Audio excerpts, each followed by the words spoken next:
So, ladies and gentlemen, it's now my privilege to welcome the man himself, Judge Professor Mervyn King, the Patron member, the Mervyn King Academy of Sustainable Development in Asia, and the Chairman Emeritus of the Value Reporting Foundation, which has been recently found by the merger of IIRC and SASB. Welcome, Mervyn, once again, and thank you for being with us. Thank you. Let me take this opportunity to congratulate you on the second Foundation Day of Mervyn King Academy for Sustainable Development in Asia. If we were to meet in person, we would have loved to ask you to cut a cake, But in today's virtual world, I can only offer you my best wishes, Mervyn. May God continue to give you pink health as you're always in. So let me begin by saying and asking you a couple of questions, because you are one of the top authorities, legal authority, and particularly former judge of Supreme Court of South Africa. You would have been observing and seen that the conflict, insecurity, weak institutions, and limited access to the justice remain a great threat to sustainable development goals. And I'm talking here of Sustainable Development Goal 16.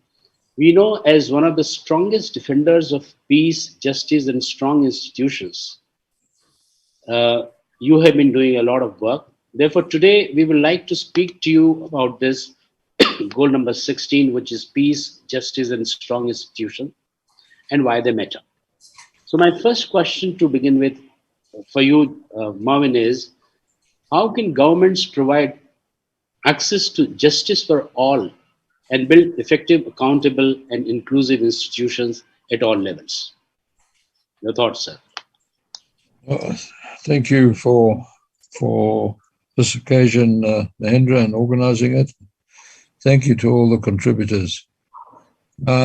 You've referred to SDG 16. The foundation, as Paul Pullman has already said, of the 16 SDGs is SDG 17, collaboration. And as with the other SDGs, 16 also needs collaboration. If you look at access to the courts, you can divide it into two sections: civil disputes, criminal issues. On the civil side, there are very few citizens in India who go to court on a civil dispute. They will resolve it in the community or however they do it. But one thing the government should budget for is to have alternative dispute resolution, government alternative dispute resolution facilities. So if there is a dispute, people don't have to go to court and have the cost and expense of going to court. They can actually go to this government alternative dispute resolution facility, where you have experienced people, for example, retired lawyers, as giving back to society. And even in some countries on alternative dispute resolution, they compel lawyers 1 day a month, to give 1 day a month, let's say, to sit as a mediator, a conciliator, or an arbitrator. And a conciliator is where he enters into the dispute between you and me, Mahendra. He listens to your side of the dispute and my side of the dispute.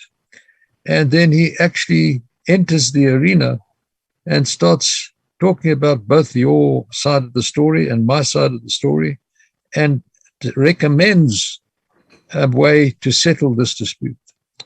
A mediator will listen to your case, listen to my case and my witnesses, and then will try and get you and me to arrive at an agreement, but without entering the arena to suggest anything.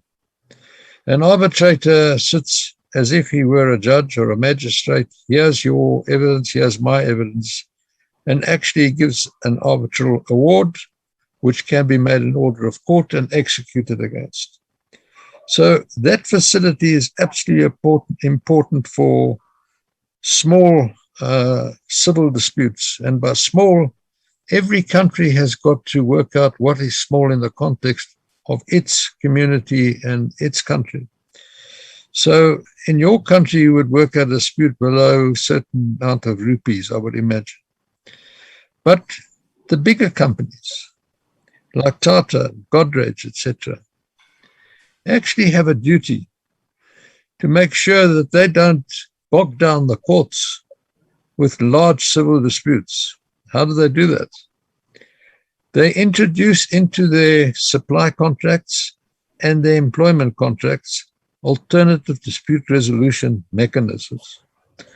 So if you have a huge dispute breaking out between Tata and Godrej, for example, the contract will drive them to, first of all, have 2 weeks of good faith negotiation to try and settle the dispute. If that doesn't work, you'll have a mediator who will try and help them get a win-win agreement over the next 2 weeks. If that doesn't help, then an arbitrator, and if you and I, representing Godrej and Tata respectively, can't agree on the arbitrator, they appoint the arbitrator. And you give evidence, and I give evidence, and our witnesses give evidence, and the arbitrator makes an award, which is then made an award of the High Court of India, which is executed against. That takes away the time of judicial officers in the court being used where they could be used otherwise. The man in the street in Mumbai and Bangalore sees access to justice through the criminal courts, mostly not through the civil courts. And in the criminal courts, where you, again, the government should budget to have legal aid provisions, or as called in America, public defenders, where you actually pay lawyers to represent people where there is any possibility of imprisonment. If there's only a question of a fine, it means it's a minor misdemeanor, and it shouldn't take up the time of the courts. Because one of the problems with access to justice is the courts get bogged down in disputes. And you get the government having a legal aid bureau where they actually pay lawyers a salary every month. And if there's any chance, heaven forbid, one of your daughters is charged with a criminal offense, she can go to this legal aid bureau, and the state then appoints a lawyer in case there is a charge against her where she could be in prison. And they then get represented. The importance of this is the judicial officer makes a more informed judgment because he's got legal input from the one side and legal from the state, and the state has huge powers, and legal input from the accused in a criminal court. And it's very important that you get that legal input instead of the judicial officer just hearing the legal input from the prosecutor and the accused not being represented. So access to justice is a question of time and a question on there being the big civil disputes really bog the courts down, and the judicial officers should be freed up to deal with criminal matters. And where there's a chance of imprisonment, you have legal aid bureaus where lawyers actually help the accused, and they get paid a salary by the state. So access to justice is absolutely important. And alternative dispute resolution is a critical issue. And I believe it's a social duty for large companies to build into their supply contracts and their employment contracts alternative dispute resolution mechanisms, so that they don't, because big civil disputes is really what bogs the court down and takes up its time. So you release these judicial officers to actually hear matters and have greater access to justice, peace, and to those institutions. So this needs a collaboration, you will see, through large companies, society, and the system, the judicial system in India. So again, SDG 17 becomes absolutely critical to the achievement of SDG 16. Thank you, Mervyn. I completely agree with you that access of justice is extremely important. And I like the point that you emphasize that the alternate dispute resolution, is a social duty. So let me now move on to the next question. I was going through the UN report, which says that one in four children continues to be deprived of legal identity through lack of birth registration, often limiting their ability to exercise rights in other areas. In your opinion, what can be done in this matter? This is not a one country specific problem. It's a problem in many of the developing countries and in least developed countries more so. It is a problem in developing countries. And again, it's a question of poor and uneducated people in a country, a developing country, just not having access to go to a registry office to register the birth of their child and to register the baby as being the mother being so-and-so and the father being so-and-so.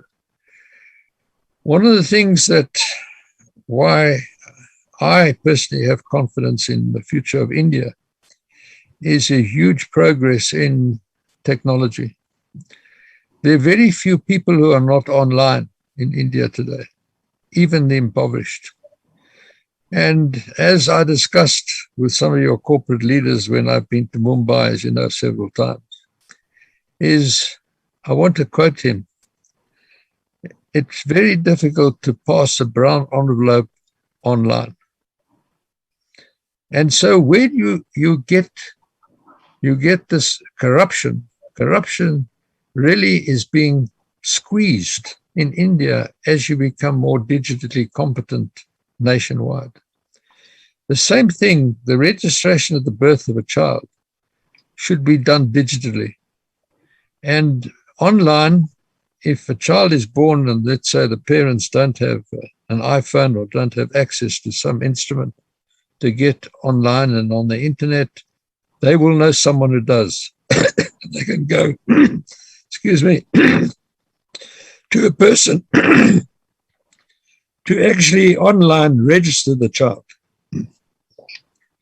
So I think the answer to that problem is the advance technically in the world of people having access to the net.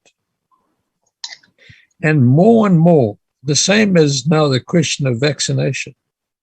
The developed world is seen that unless the whole of the world is vaccinated properly, you will not stop the spread of COVID.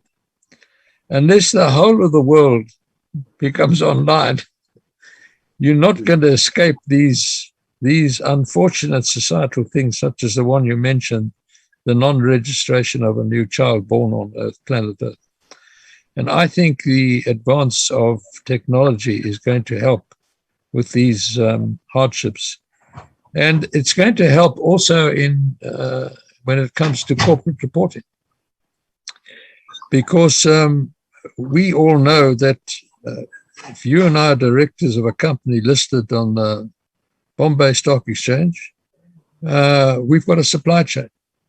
We should have a supply chain code of conduct because we've got to make sure that our suppliers, especially a major service provider or a supplier of goods, is conducting business as a responsible corporate citizen. If he or she is conducting business with a breach of human rights and that becomes known, our company listed on the Bombay Stock Exchange could lose 40% of its market cap in a day of trading if a major supplier is using child labor. So all this has to be done, and I think artificial intelligence is going to be a huge aid in all of this. Thank you, Mervyn. I completely agree with you that technology is the solution. As more and more people get online, a lot of transparency which comes in.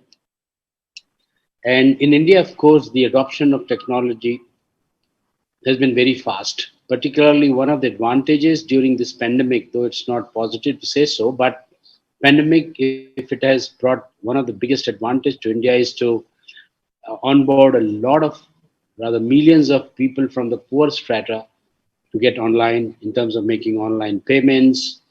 And as it is, as Mr. Amitabh Kant was talking earlier, a lot of these government offices have been digitized, and these kind of problems are reducing now in India. So thank you for that. Coming to the third question, the revenues of many multinational companies, as you know and I know, are higher than the GDP of some of the countries. And these multinationals have capabilities to manage large scale transformation projects. Considering their huge economic power and managerial competencies, what changes are required in the role of private sector in accelerating SDG? Of course, Paul talked about it a little bit, but I think you can do further justice to this. Well, you talk about multinational companies. Usually they're a group of companies with a head office, let's say, in London, but they will have subsidiaries operating in India, South Africa, Ghana, wherever. If we just take Ghana, let's take an arbitrary country, it gets US aid, but as we know, when aid arrives, it can slip through the fingers of politicians. And if it's given for the X purpose, sometimes it's not used for the X purpose, it's used for the Y purpose. But if that multinational company has realized that the subsidiaries as well as the main holding company, its directors are acting as the heart, mind, soul, and conscience of that company, and they are practicing the inclusive capital model. They're actually learning and understanding the needs, interests, expectations, and concerns of their stakeholders. And concerns is important, as we've seen during the pandemic, because stakeholders have suffered. Likewise, the stakeholders have to understand that the company has had challenges because of the pandemic. And so in dealing with stakeholders, you have compromises and you have collaborative, integrated, compromised settlements of any dispute which arises between a stakeholder and the company. But if the multinational company is acting on an inclusive capital basis, takes account of these needs, interests, expectations, and concerns of every stakeholder, but then makes decisions in the long-term health of the company and gets that right, that's in the long-term better interest of all the stakeholders. And that would entail making sure that you've got a business model where the SDG is pertinent to your business. So let's just say, assume the business is the brewer of beer, that they've got a program for clean water and the conservation of water, one of the SDGs, that they've built their brewery right next to the source of water, that they have ecologists and water engineers in the brewery conserving water. Well, this is adding value to society, much more than monetary aid, because it has a positive impact on society, saving the most critical natural asset in the world, namely potable water. And so the question of multinational companies is, do they have a business model where the activities of the company and its product, when it goes out into society and has an impact on the economy, society, and the environment? If they can endeavor to have, and I'm going to go utopian, a positive impact on all three, you add huge value to society. You improve the quality of life of people in Ghana, much more than just a monetary aid. So multinational companies have a huge role to play. And the question of their gross revenues being greater than the GDP is almost irrelevant. It's a question of how they make their money in Ghana. How do they make it? And if they make it on the basis that they make sure they've got a business model where the company is having a positive impact economically, socially, and environmentally, and where there are negative impacts, they've got a strategic plan in the year ahead to eradicate or ameliorate those negative impacts, where there are positive impacts, how they're going to enhance those in the year ahead. That's adding huge value to society. And it's tangible. The quality of life of people in Ghana start improving. So yes, multinational companies have a huge role to play, but they've got to adopt this inclusive capital approach to it. Some people have called it stakeholder capitalism. I don't like that phrase, because the era of corporate leaders in the 20th century was to focus on increasing the wealth of shareholders, which, as we know, caused a century of unsustainable development in the 20th century. Stakeholder capitalism has a connotation that the board must make decisions that meet the interests of all stakeholders. Well, if you do that, the company will go bankrupt. But you take account of those needs, interests, expectations, and concerns, take them all into account, but then make a decision in the long-term best interest of the health of the company. And if you will prefer one stakeholder above another in making that decision, but as a matter of fairness, you can then explain to them you considered all these issues and you made that decision in the long-term health of the company. And in the long term, that's in their better interests. And I'll give just one example. In the EU, we now have the Corporate Sustainability Reporting Directives there, which is concerned with both sides of the sustainability coin, both the activities and the outputs of a company's impact on the three critical dimensions and the three critical dimensions impact on the company. So it's the double materiality concept. You've got to consider both. And if the company actually considers both of these things and deals with them in a positive manner, you add value to society. So yes, the multinational company has a huge role to play to improve the quality of life of people in Ghana, which I've just chosen as an example. Thank you, Mervyn. I think you really expanded the whole thing. And I'll like to come back to the issue of leadership, I think. And we talked about, the Paul talked about the crisis of empathy and crisis of greed, So how do we, very quickly, I just wanted to share with you that it's easier said than done. But how do we bring this kind of change of heart? He said courage, corps comes, it's a French word, it means heart. How do you really motivate leaders particularly to bring this change in heart and, this shift away from greed and empathy? Greed and apathy. Well, you see, unfortunately, during the 20th century, the latter part of the 19th into the whole of the 20th century, because of Supreme Court judgments and the Friedman philosophy, profit was the critical issue. And success was determined by increased share price, increased dividends, and increased bottom line before tax. Those were the three criteria. If you achieved that, the company was said to be successful. But most of those bottom lines were being subsidized by society and the environment. And so by 1983, when the Brundtland Commission was established, we in the world knew there was environmental degradation already. And by 1987, 4 years of consultation with major iconic companies, academics, and practitioners around the world, Brundtland came to the conclusion that there were three critical pillars for sustainable development. That's the economy, society, and the environment, or people, planet, and prosperity, and that these things were integrated. So the word integrated was used in 1987. And when I was chairman at the United Nations, and I worked with George, for example, there, UNCTAD,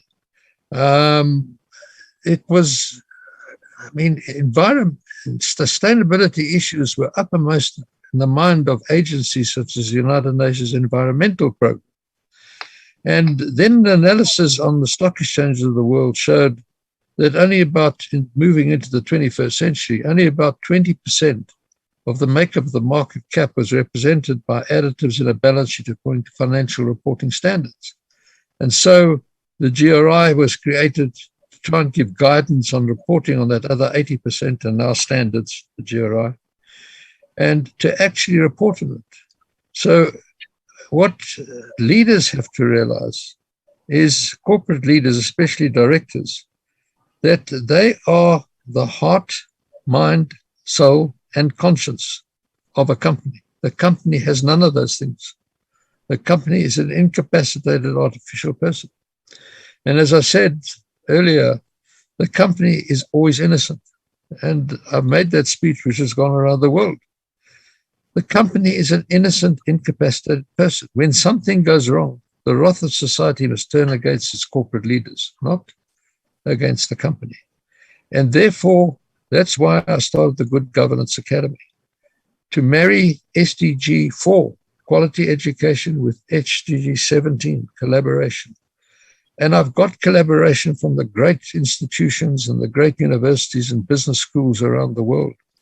and the great accounting bodies around the world, like ICAEW, AICPA, for example, the Indian Society, IOD of India, the IOD of the United Kingdom.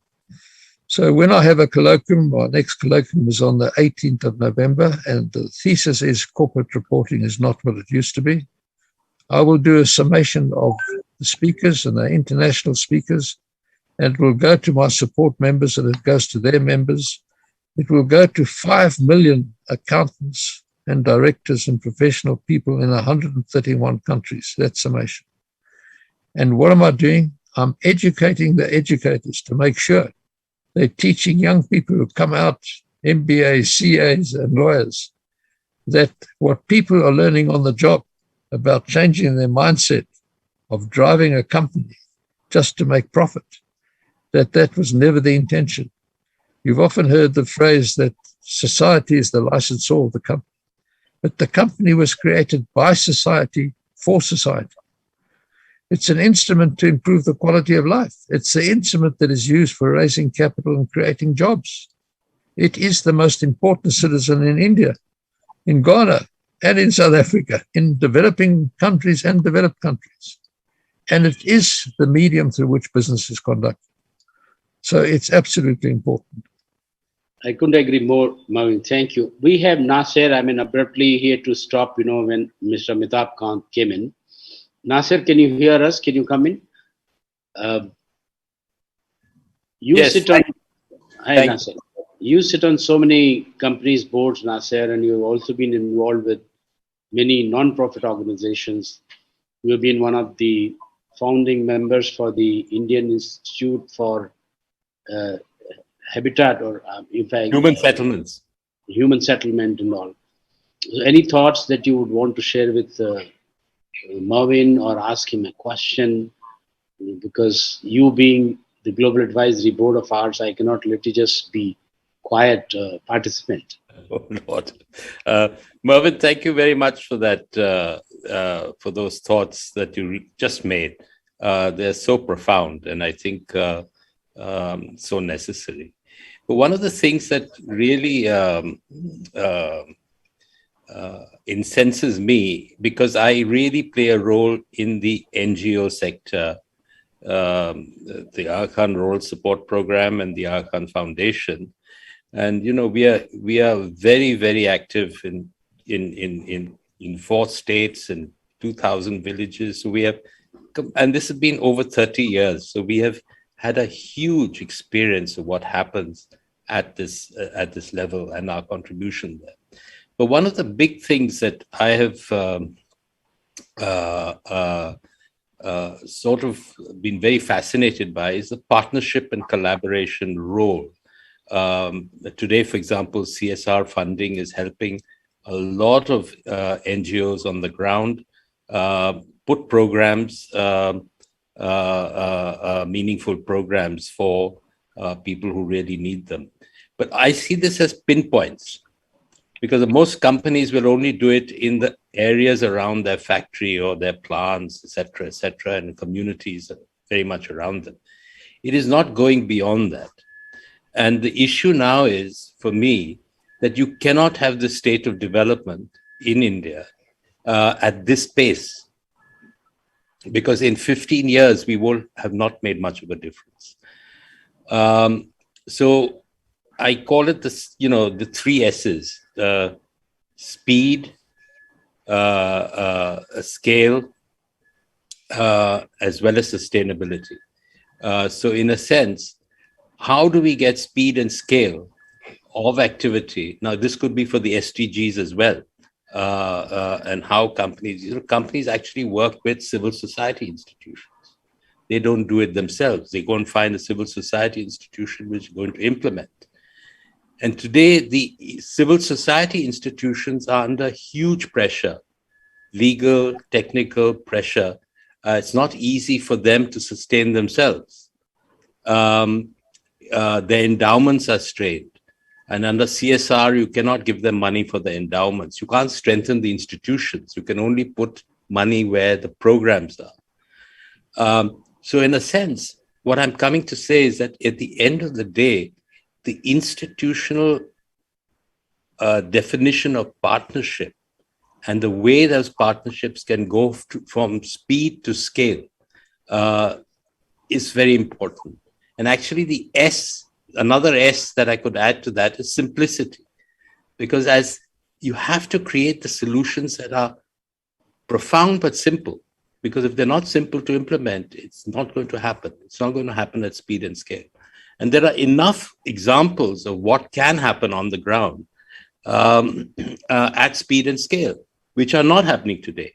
And one of the biggest issues, for example, which I'm incensed with is nutrition. The nutrition levels in India, for example, is a disgrace. We are worse than sub-Saharan Africa. We are way below Bangladesh.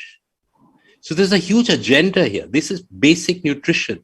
And without nutrition, you can't think of education or health. Actually, health and nutrition go together. So the issue is, why are we not doing this at speed and scale? This is central. And if you know, a government's responsibility would be huge, and the private sector's responsibility would be huge. Why aren't we doing more in the most fundamental needs of the country, in the people of the country, in collaboration and defining partnerships which allow speed and scale? Today, I do not think these partnerships, they are pinpoints. They're happening, lots of good things are happening, but they're pinpoints. They're not programmatic. And then the issue is, part of speed and scale is the government itself. So how can the government actually implement a lot of the ideas that are action researched on the ground by civil society institutions? So where are those partnerships? And I think for SDG as well, it is this collaboration and bringing everybody together that's going to be important. But I don't think we have quite understood what that framework of that partnership is and what it's going to require. And I think I just want to leave it at that. This is something that I'm working on a little bit as we go forward. That's interesting concern. I can understand. And so maybe views by Mervyn? Well, in March 2019, I made a speech in London, NASA, when we still couldn't physically be together. I said it's a social outrage that organizations dealing with public interest issues deal with it as if they are competitors, when in fact they should be collaborating as one for a public good. And that gives you scale and gives you speed. Right. The tragedy of the horizon of achieving what you saw, what you outlined, is that these organizations operate, they fish from the same pond in the sense of being funded. But they operate as if they're competitors. And SDG 17, collaboration, is a critical issue. If they could just collaborate and stop this myriad of, well, our organization is better than your organization. Our definition of poverty is better than your definition of poverty. Semantics. And develop, get together and actually collaborate and develop clear, concise, and understandable language, which everybody understands what is trying to be achieved. And government can assist by removing itself with red tape. Just get rid of red tape. Get rid of it and let these people start collaborating and achieve. And what have we seen? We've seen during the pandemic an extraordinary thing through collaboration. We've seen scientists around the world collaborating and achieve in 9 months what would have taken them 9 years, namely to develop a vaccine against COVID. And that has galvanized people in the corporate reporting world who were seen as competitors, so Sustainability Accountancy Standards Board, the Global Reporting Initiative, the IIRC, and other bodies, to actually come together and issue a white paper of a statement of intent to collaborate. And this collaboration led to the merger of an important sustainability standard setter, SASB, and the important IRC setting the framework for integrated reporting to come together. So you had a framework provider and a standard setter coming together. And talking, and the International Financial Reporting Standards has agreed they're going to expand their mandate to include sustainability issues. So you'll see collaboration is starting to happen. Yeah. And by November, they've said they're going to create the International Sustainability Standard Board with global baseline standards for sustainability issues. And that's what I said, collaboration on these issues.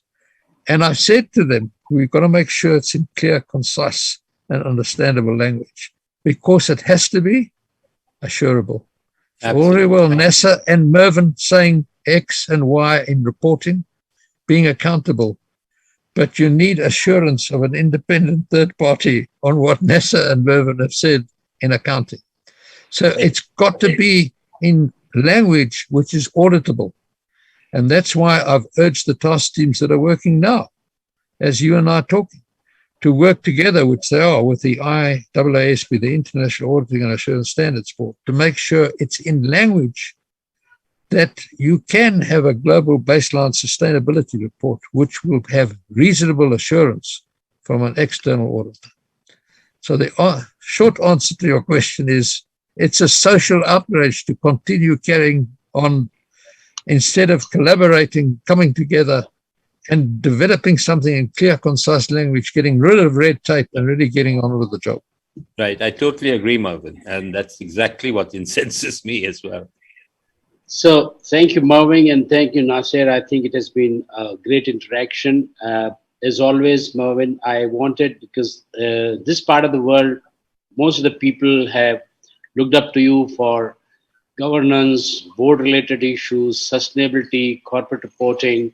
But today I thought I must bring in a new dimension of your depth of knowledge, particularly about SDG 16 on peace, justice, and institutions, and how they are very important as we accelerate these sustainable development goals in Asia. So ladies and gentlemen, a round of applause for the man himself, Mervyn King. Thank you very much, Mervyn.